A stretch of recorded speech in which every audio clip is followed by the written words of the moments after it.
فجر کی اذان تک رک جاؤ. اگر اس بستی سے فجر کی اذان کی آواز آتی تھی اللہ اکبر اللہ اکبر, تو اللہ کے نبی کا اعلان ہوتا تھا آئے میرے ساتھیو اس بستی میں جہاد نہیں کیا جائے گا, یہ مسلمانوں کی بستی ہے, یہاں نماز قائم ہوتی ہے, یہاں اللہ کا نام لیا جاتا ہے, یہاں اللہ کا ذکر ہوتا ہے. چلو آگے بڑھتے ہیں میرے بھائیو. اللہ کے نبی صلی اللہ علیہ وسلم نے یہ بھی فرمایا کہ لوگوں میرے انتقال کے بعد جب تم کسی بستی پر حملہ کرنے کے لیے جاؤ تو فجر کی نماز سے پہلے حملہ نہ کرنا.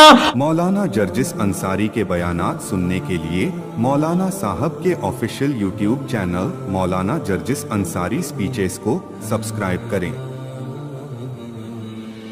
زکریا کو تو فرشتوں نے اس وقت پکارا جب وہ نماز پڑھ رہے تھے. دیکھیے زکریا بھی نماز پڑھ رہے ہیں. دلیل کیا ہے؟ فنادته الملائکۃ وهو قائم یصلی فی المحراب. اللہ قرآن میں کہہ رہا ہے فرشتوں نے پکارا زکریا کو. فنادته الملائکۃ, فرشتوں نے آواز دی, فرشتوں نے پکارا. کب؟ وَهُوَ قَائِمٌ يُصَلِّي فِي الْمَحْرَابِ, حالانکہ حالت یہ تھی حضرت زکریا کی کہ وہ نماز کے اندر کھڑے تھے, محراب کے اندر تھے, وہ مسجد کے ایک محراب میں کھڑے تھے اس حال میں کہ وہ نماز کے اندر تھے, اس لیے جواب نہیں دے سکتے تھے. بتانا مقصد یہ کہ نماز زکریا علیہ السلام بھی پڑھا کرتے تھے.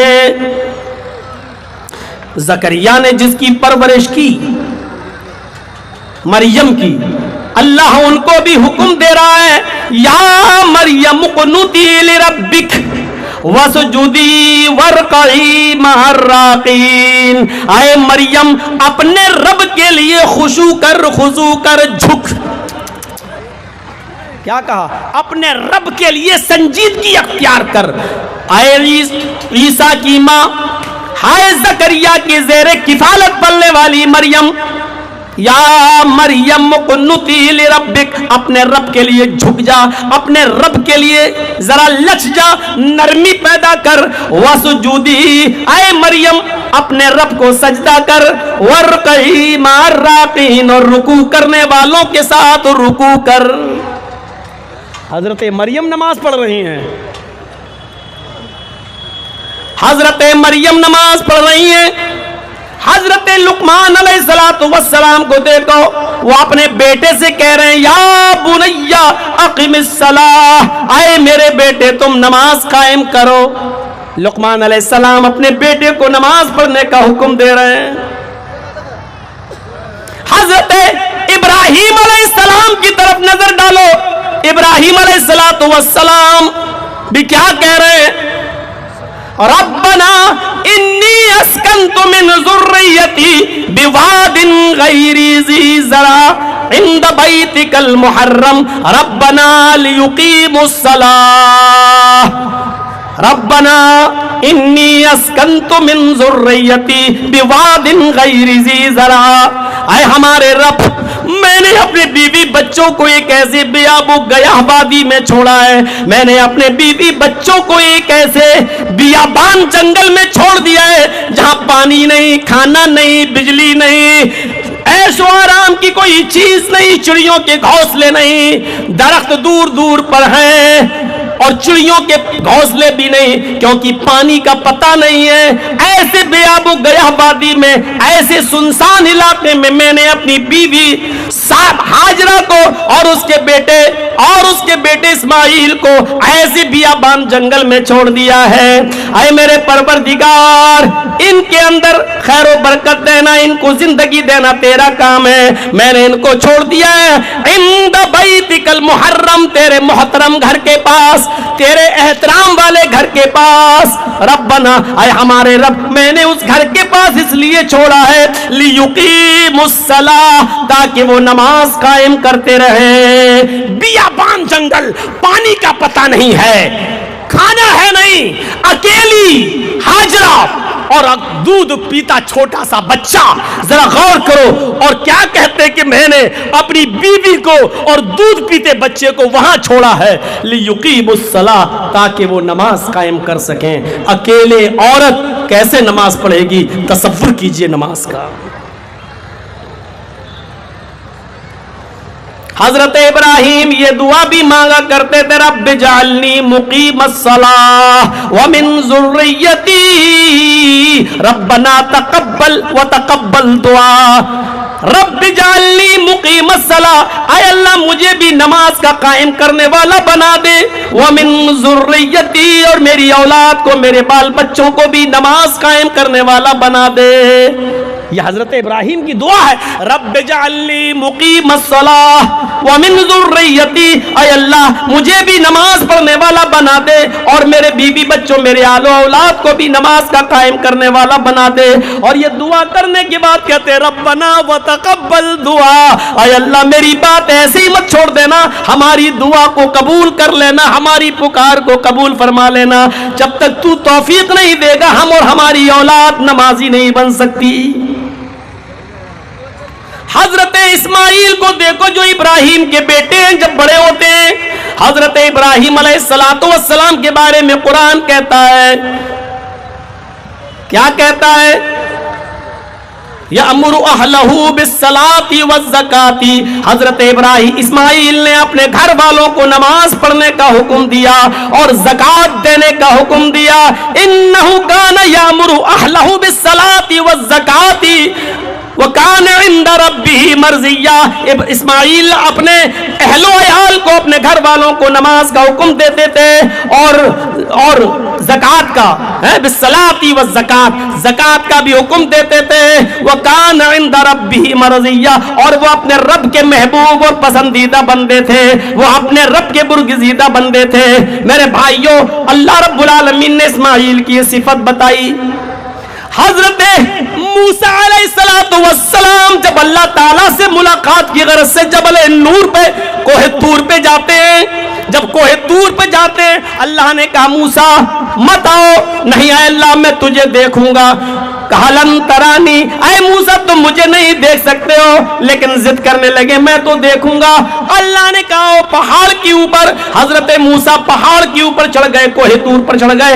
اللہ نے اپنے نور کی ہلکی تجلی دکھائی. فخر موسیٰ صاعقا, موسیٰ بے ہوش ہو کے زمین کے اوپر گر پڑے, پورا پہاڑ جل کر سرما بن گیا.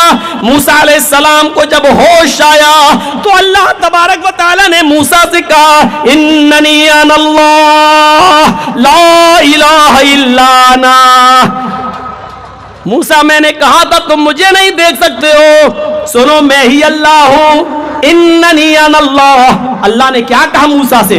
اننی انا اللہ, اے موسیٰ میں ہی اللہ ہوں, میں ہی رب ہوں. لا الہ الا انا, میرے علاوہ کوئی معبود نہیں. تمہارا جتنا کام ہے اتنا کام کرو. فاعبد, کیا کہا؟ فاعبدنی, اے موسیٰ بس تم میری عبادت کرو. فاعبدنی, میری عبادت کرو. واقم الصلاۃ لذکری, اور میری یاد کے لیے نماز قائم کرو. اے موسیٰ دنیا کی کوئی آنکھ مجھے نہیں دیکھ سکتی ہے, کسی آنکھ میں وہ طاقت نہیں جو میرا دیدار کر سکے. اے موسیٰ تمہاری آنکھ بھی مجھے نہیں دیکھ سکتی. بس اننی انا اللہ, میں اللہ ہوں. لا الہ الا انا, اللہ کے علاوہ میرے علاوہ کوئی معبود نہیں ہے. فاعبدنی, اپنی ڈیوٹی نبھاؤ, اور تمہاری ڈیوٹی یہ ہے کہ تم میری عبادت کرو. واقم الصلاۃ لذکری, اور میرے ذکر کے لیے نماز قائم کرو. اللہ نے موسیٰ سے کیا کہا؟ نماز پڑھو. پتہ چلا کہ موسیٰ علیہ السلام بھی نماز پڑھا کرتے تھے. اور جب اللہ کے نبی پر 5 وقت کی نماز 50 وقت کی فرض ہوئی, جب آئے چھٹے آسمان پر, موسیٰ نے کہا کتنے وقت کی نماز فرض ہوئی؟ کہا 50 کی. کہا میری امت 2 کی نہیں پڑھ پائی, آپ کی امت 50 وقت کی کیسے پڑھے گی؟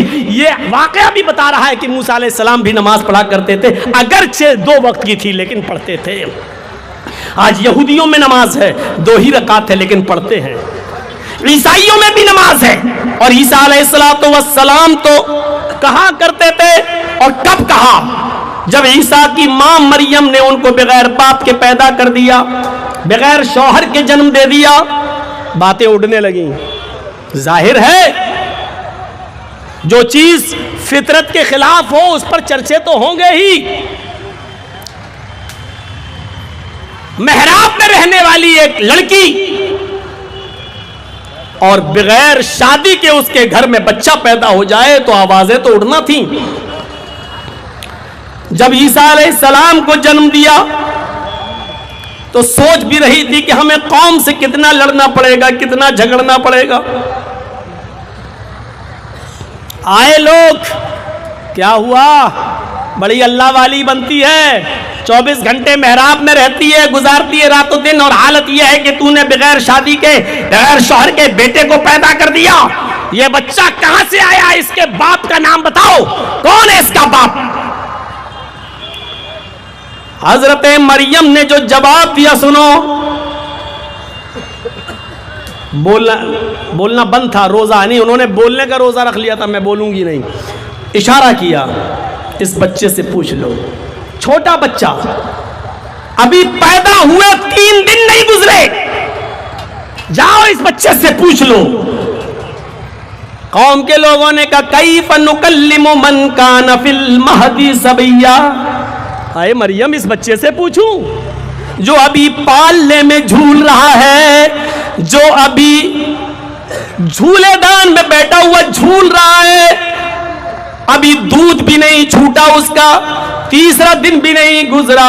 کیف نکلم من کان فی المہدی صبیا. ہم اس بچے سے کیا سوال کریں, اس بچے سے کیا پوچھیں جو پالنے میں جھول رہا ہے, جو ابھی بچہ ہی ہے, اس بچے سے ہم کیا پوچھیں؟ ابھی یہ کہہ ہی رہے تھے قوم کے لوگ کہ میں اس بچے سے کیا پوچھوں, وہ چھوٹا سا بچہ عیسیٰ, ابھی جس کے اوپر 3 دن کا زمانہ بھی نہیں صحیح سے گزر پایا, اس بچے نے بولنا شروع کر دیا. زوردار اس کی آواز نکلتی ہے, انی عبداللہ, میں اللہ کا بندہ ہوں. کان لگا دیے قوم کے لوگوں نے, یہ بول رہا ہے چھوٹا سا وہ بچہ. عیسیٰ جواب دے رہا ہے, عیسائیو, جتنا احترام تمہارے نبی کا ہمارے قرآن نے کیا ہے, تمہاری مریم کی پاک دامنی کا اعلان قرآن نے کیا ہے, اتنی تو تمہاری کتاب بائبل بھی نہیں کرتی ہے. اور آج وہ یہودی, آج بھی وہ عیسائیوں کو, عیسیٰ کو بغیر باپ کا مانتے ہیں اور مریم کو زناکار مانتے ہیں. یہودیوں نے آج تک مریم کو پاک دامنی کا لقب نہیں دیا, مریم کو وہ آج تک غلط مانتے ہیں. یہ ہمارا قرآن ہے جو عیسائیوں تمہارے اوپر رحم و کرم کرتا ہے. تمہاری کتاب میں بھی تمہاری عیسیٰ کی ماں مریم کی پاک دامنی کا اعلان نہیں. یہ ہمارے قرآن کا احسان مانو کہ آج یہودیوں کو تم قرآن کی آیت پڑھ کر منہ توڑ جواب دے کر مریم کی پاک دامنی کا اعلان کرتے ہو. میرے پیارے ساتھیوں, ذرا سوچو وہ عیسیٰ علیہ السلام کیا جواب دے رہے ہیں. جب قوم کے لوگوں نے کہا کیف نکلم من کان فی المہدی صبیا, ہم اس بچے سے کیا بولیں, یہ تو پالنے میں جھولتا بھی چھوٹا سا بچہ, یہ کیا بولے گا. عیسیٰ نے اسی جھولے سے بولنا شروع کر دیا, انی عبداللہ اتانی الکتاب وجعلنی نبیا وجعلنی مبارکا. کیا جواب دے رہے ہیں, اے عیسائیوں, میری ماں پر لاچھن لگانے والوں, میری ماں پر تہمت لگانے والوں, انی عبداللہ, میں اللہ کا بندہ ہوں. اتانی الکتاب, اللہ نے مجھے کتاب دی ہے, یعنی انجیل. جب میں بڑا ہوں گا تو اللہ مجھے کتاب دے گا, انجیل. اتانی الکتاب, اللہ نے مجھے کتاب سے نوازا ہے. وجعلنی نبیا, اور مجھے نبی بنایا ہے. وجعلنی مبارکا, اور مجھے بڑا ہی بابرکت بنایا ہے, بڑا ہی بابرکت بنایا ہے.